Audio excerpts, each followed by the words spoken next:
Biz fatvo chiqardik. Mendan oldin nechta muftiy bo'lgan bo'lsa, men arxivdan ko'tardim.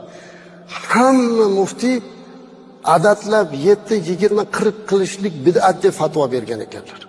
Men ham shu fatvoni berdim. Lekin endi buni amalga oshirish xalq birlashishi kerak-da. Odatda endi nima qilaylik degan gapdan yiroqlashish kerak. Yo'q, bu odat emas, bu bid'at. Bundan qochish kerak. Musulmon odam yetimning haqqini yemaydi. Majburiy ehson qildirmaydi. Hatto mana bu yil yaqinda bo'lgan ulamolar kengashida biz qaror qabul qildik. Butun O'zbekiston bo'yicha bu qarorni aytdik. Janoza o'qigan domlaga pul bermang deb aytdik. Berilmasin, masjidga ham to'lamang, domlaga ham bermang.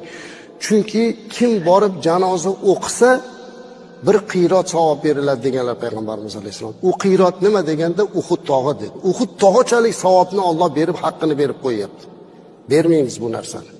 Majbur qilib borib o'zi mana shunaqa yetimi bor, bir xil o'rtada xizmat qiladiganlar bo'ladi-da, yugurib kelib domlaga bermasang bo'lmaydi, janozang o'tmaydi. Noto'g'ri bu gap.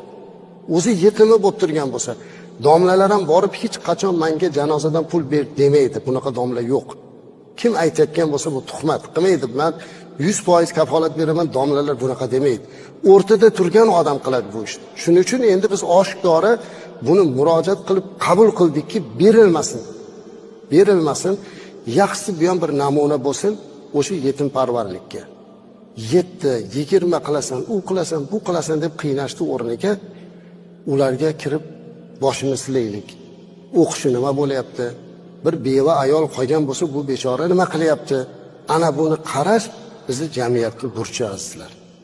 Yetim parvarlik islomning eng yaxshi tarbiya bergan, bizga qoldirgan meroslardan bittasi mana shu yetim parvarlik. Hatto aytadiki, yig'lamaydigan odam bo'ladi-yu, qalbi qattiq. Bir xilga odamlar shunaqa deb aytadi. Nimagadir yig'lay olmayman deydi. Juda ham qalbi qattiq odam bo'l, o'zi yaxshi odam. Lekin qalbi qattiq.